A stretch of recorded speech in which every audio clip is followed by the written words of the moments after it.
Hello, in this video I'm gonna walk you through the financial model Excel template. I will show you the main inputs, the core outputs, reports and charts. So let's get started.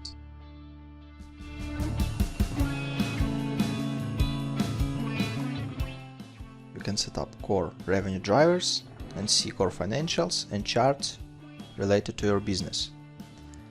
So let's start with core inputs. Let's pretend you have 7 working days for your business per week. This means that count of working days per year will be 164. Also, you can change the number of weekends and holidays per year. Let's pretend this is 100. So count of midweeks per year is 264. A bit below, you may set up average sales per day for midweek and weekends and holidays. Let's pretend on midweek you will sell $3,000 per day with growth of $100 per year, and in weekends and holidays you will sell $5,000 per day in average with $200 growth per year. Once we changed these assumptions, you can see that this revenue breakdown is immediately changed. It will show you the revenue breakdown by years between midweek revenue and weekends and holidays revenue. Obviously, each of your product category will have different margin. So for these purposes, you have sales mix by product categories, up to 5 product categories. In this particular example, we have food, beverage and 3 placeholders. The amount of breakdown should be always 100%. If you will set up something wrong, for example, like this, so the last row will show minus 55% and it has red color. This means something wrong here. If everything fine, it should be just gray cells, and this contains formula which is 100% minus the breakdown of other 4 categories. Also below you can set up COGS for each of these product categories. Also this is broken down by years. Additionally, on the revenue tab you may see the main outputs, which is midweek and weekends and holidays revenue, average revenue per day,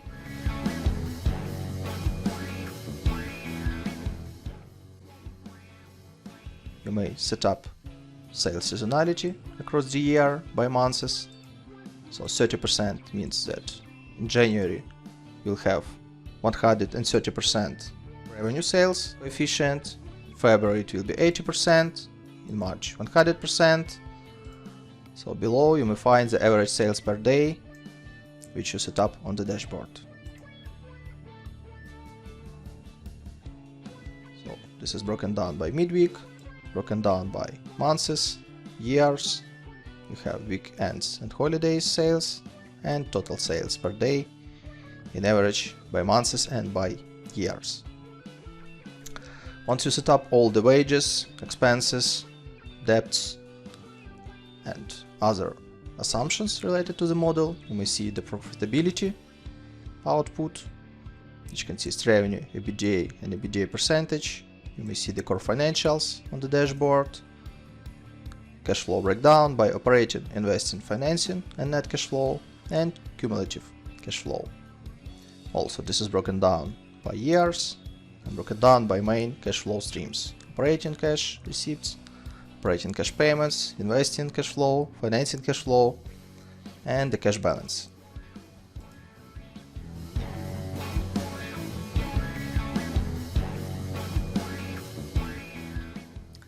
The reporting section of the model consists income statement, cash flow and balance sheet, broken down by months.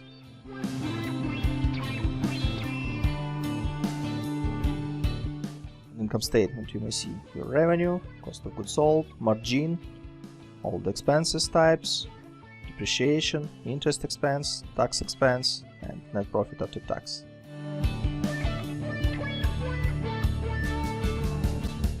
On the cash flow you may see breakdown of your cash flow by operating activities, investing activities and financing activities. there is more collapsed form of the cash flow, which is calculated using indirect method.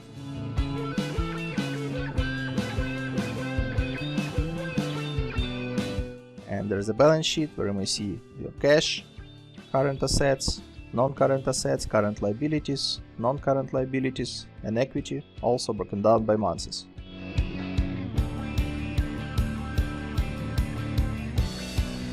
Which consists information about income statement, cash flow, and balance sheet broken down by years with a nice charts. Additionally, you are able to select detailed year on the top of the summary, and you may see this information broken down by months for this specific year, and you may see the chart with the main KPIs for each of the statements.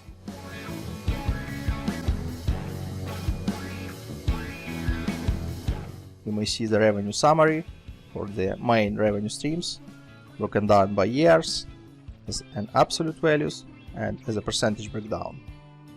The same information is reported in here on the charts.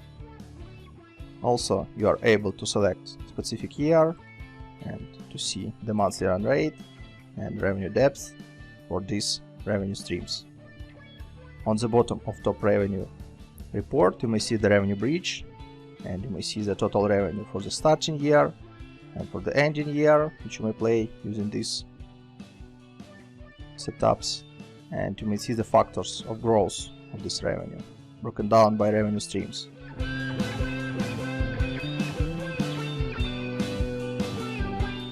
The same idea is used on the top expenses tab. You may see top 4 expenses streams and all other expenses collapsed in one line. Also, this is broken down by absolute values and percentage breakdown. The same information you may find on the charts. Also, expenses depths, monthly run rate, with the ability to change the year, and expenses bridge with factors of expenses growth from one year to another year.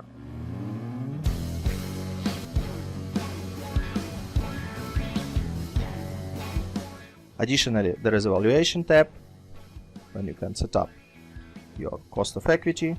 You may see the calculation of unlevered free cash flow, and you may set up the valuation method, which can be EBITDA multiple or revenue multiple. And you can set up the multiple for this method. And on the bottom, you can see NPV based on the year 5 of the model and multiplicator evaluation.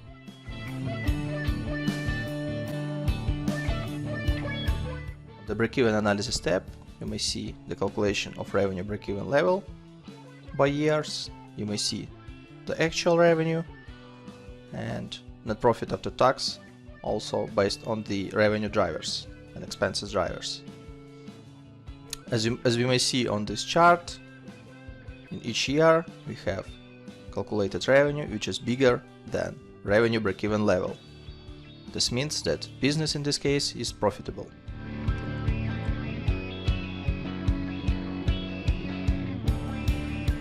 On the financial charts, on the top we can see the revenue breakdown charts for the 2 years by months and for the 5 years by months. It is broken down by main revenue streams, which are midweek sales and holiday sales. Second pair of charts on this tab consists revenue breakdown by products, which is food, beverage and other placeholders, also by months for 2 years and for the 5 years. Operating cash inflow and outflow breakdown, cash balance, EBITDA broken down by revenue, COGS and OPEX, and as a yellow line you may see the EBITDA amount, and EBIT also by months for the 2 years and for the 5 years.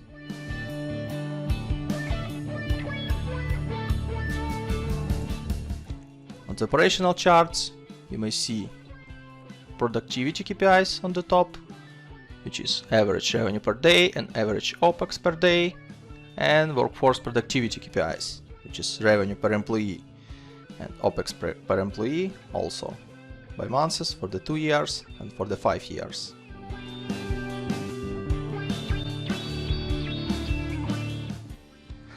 The last reporting tab within this model consists the main benchmarks for this industry, which are gross margin, profit margin, wages as a percentage of revenue, average weekly revenue, and average weekly net profit. In each tab, you may see industry benchmarks as orange columns and blue columns are values calculated by the model. Also, you may change the industry KPI or benchmark which works for your country or for your industry. For example, gross margin can be changed from 65% to 50%, and you may see how this impacts this chart. So in comparison to the values calculated within the model, we have around 69% of gross margin and 50% of gross margin in this industry.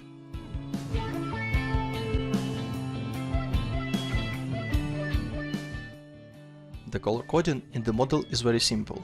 You may change any yellow cell in any yellow sheet within the model. This means that this yellow cell has some input, assumption or driver which impacts the calculation within the model.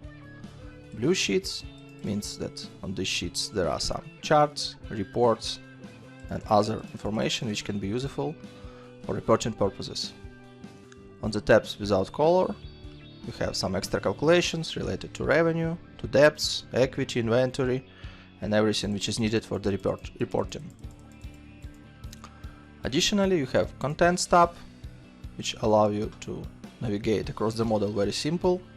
So you may click on any report and you can go back. It is broken down by reports, assumptions, statements and setup. There is short explanation about what each tab does, but if you want to know more, you can go to How To and to see more detailed explanation of what each tab does and what inputs you may find on this sheet and what kind of outputs you may find on this sheet as well. Any header of this section is also clickable, so you may click on, for example, Book Assets and you go directly to this tab.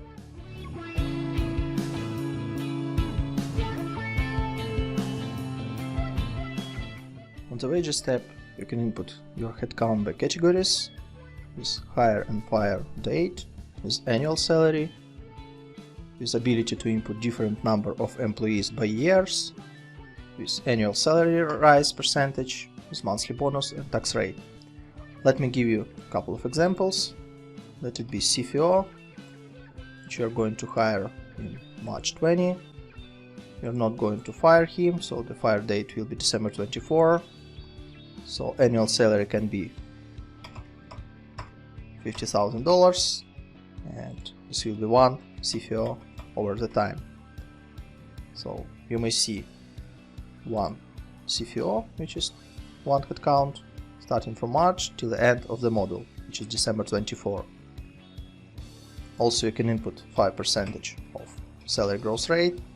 You may see the amounts by years connected to this annual salary and impacted by annual salary rise. Let's set up 10% monthly bonus and 5% of tax rate. So you may see below the calculation of salary broken down by months, monthly bonus, which is 10%, and 5% of monthly taxes related to the payroll. Another option to be admin headcount, which will start in April, which will grow till the end of the model with annual salary of $30,000. Let it be in year number 1, 2, then 4, 6, 8 and 10 headcounts. 3% of annual salary growth, 5% of monthly bonus and 5% of payroll tax rate. So in here you may see total staff numbers, which is 2 for the year number 1, 2020. Starting from year 2021 you have 4, then 6, 8 and 10 in the last year of the model. Again, calculation of salaries for these two, in this case 4 headcounts, calculation of bonuses and calculation of monthly based taxes. You may see an income statement total salaries and wages, and here you may see the total amount of bonuses, payroll taxes and wages for these accounts.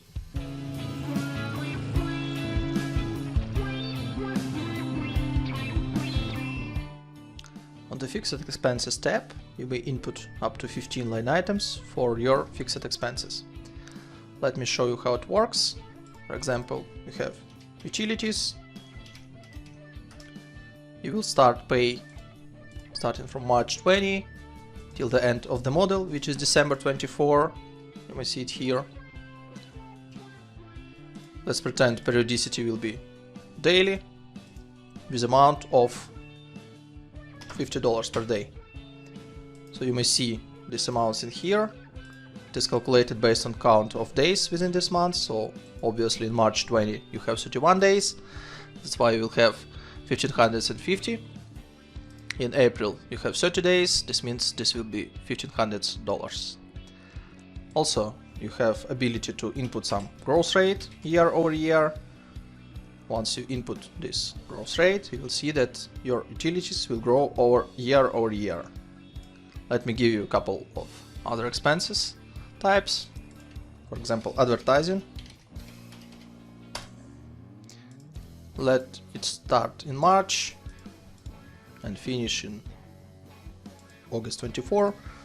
This will be on weekly basis with amount of $100 without any growth. So starting from March till August 24, you have $400 per month, which is 4 weekly payments each month. And that's it. Another option is bi-weekly. For example, $500. You can start from July, for example, and you will have 2 payments, which is 2 bi-weekly payments within the month. $500 multiplied by 2, you have $1000 per month. Again, you can input some growth rate and you will see that your advertising expenses will grow year over year till the August 24, which is the last date of this expense type. Another option, office setup, which can be one-time payment, which will happen in February 20 with amount of $5000. Obviously you should not input any growth rates because this is just one-time fee, and you may see that office setup will happen in February 20 with this amount. Another option, insurance, let it be start from January 20 till the end of the model, and it can happen monthly with $1000 per month, with 5% of growth first year, 3% of growth second year, 2% of growth third, and 1% year number 4. So you may see this calculation here. Starting from January 21, it will grow for 5%, which is $50. And starting from January 22, it will grow for 3%, which is additionally $32. Another option, quarterly. You may see that insurance will be paid $1000 each quarter. You can start it, for example, from February, and this will be shifted to 1 month forward. Another option, semi-annually. In this case, you will have insurance payments once per half a year, again with a percentage of growth. And the last option is annual payments or yearly payments. You'll pay one time per 12 months, starting from February till December 24. For each expense type, you can use growth rate, and the calculation you may see in here. Also, in income statement, you may find total fixed expenses group. If you will ungroup this section, you can see these amounts broken down by months and by fixed expenses line items.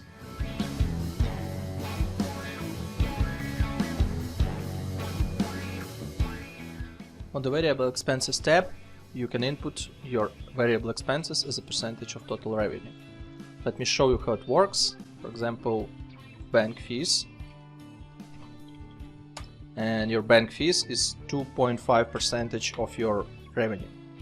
So in the same way as your revenue grows over time, you may see that bank fees will grow as a percentage of this total revenue. The same way you can input other variable expenses, like for example 5%, direct labor, like 15% of total revenue, and below you may see the calculation of these variable expenses by months. So these expenses will be connected to the income statement tab, section variable expenses, and you may see these line items by months and broken down by expenses types.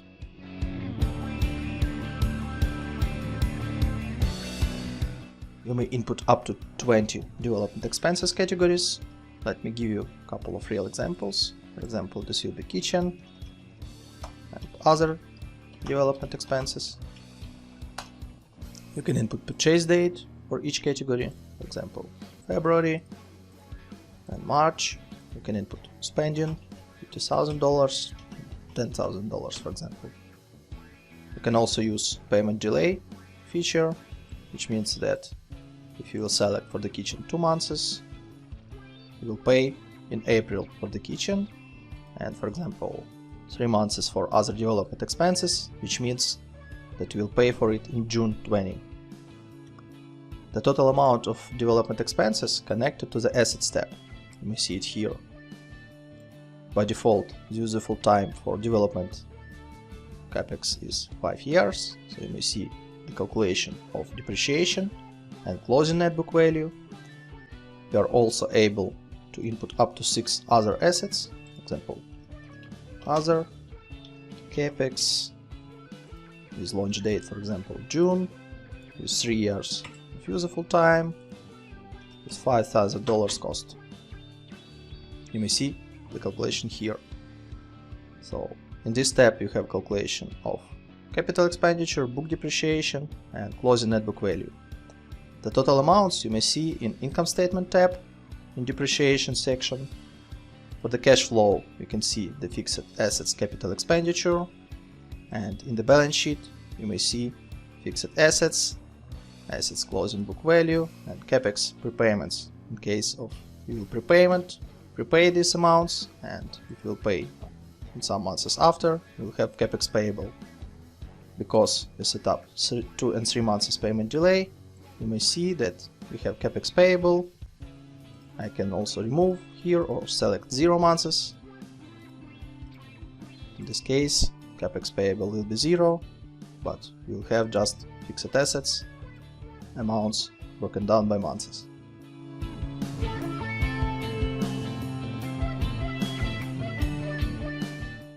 On the capitalization table, you can input different founders and investors' contributions, broken down by different dates of funding, with different cost of share for each series, and you can see the dilution of shares after each round, and pre-money total equity and post-money total equity. Let's pretend that we have 2 founders, founder 1, founder 2. So total amount of shares for founder 1 can be 10,000, for founder number 2 20,000. Let's imagine that cost of share will be $2 and the date of founding is February. This means that investment for founder 1 is $20,000, for founder 2 is $40,000. In total they invest $60,000, which you may see here. The dilution is 33 to 67% of shares. So let's pretend that for Series A we have 1 investor and the date of issuance is May, cost per share is $5 per share and number of shares is 1,000. So total amount of investment will be $5,000. You may see that before the Series A total equity was $60,000, after is $65,000, and investor 1 will have 3.23% of shares, and the shares of founder 1 and founder 2 also diluted. 32.26 and 46.52%. You can also input some amounts for Series B and Series C. The same way you can set up the date, cost of share, and up to 5 investors with up to 5 placeholders for number of shares.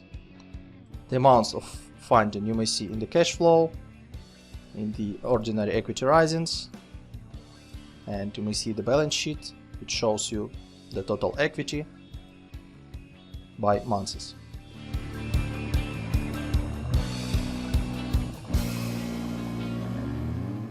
Also on the top of the dashboard you have debt assumptions. Let me show you how it works. So for each debt you are able to select the debt type.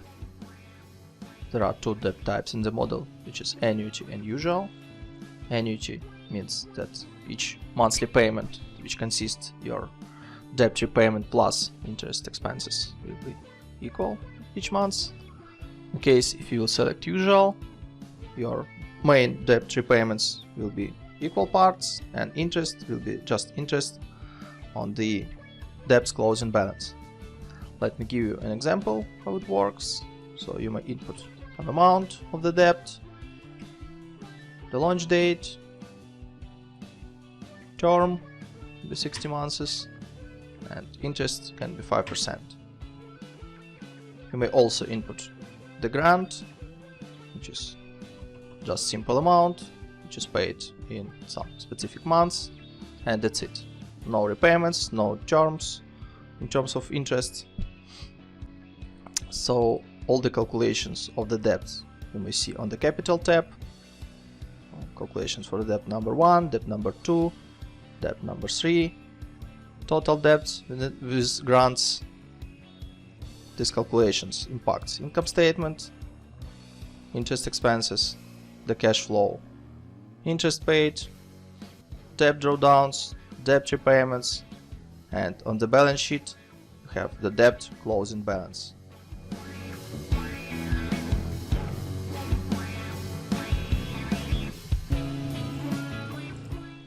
On the top of the dashboard you have currency, denomination, and taxes setup. So currency inputs means that you can input all your drivers for the model using one currency. You have currency outputs. It can be the same as currency inputs and it can be different from currency inputs. So let me give an example. When you input in United States dollars, you have euro as an outputs, and for this case you can set up currency exchange rate. This is 1.2 for example. In this case you will have in the model all your inputs in United States dollars, all your outputs in euros, and there will be conversion rate between currency inputs and currency outputs. Additionally you have denomination, which means that you can denominate all your outputs on the reports. In this example you have denomination is 1000, mean that your outputs is denominated by 1000. You can select millions.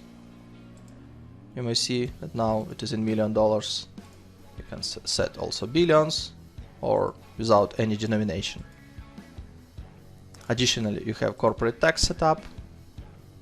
You can change this number and this will impact tax expenses in your income statement. I hope you enjoyed my video. Thanks for reviewing this. You can find more on my website finmodelslab.com, and we'll see you later in the next videos.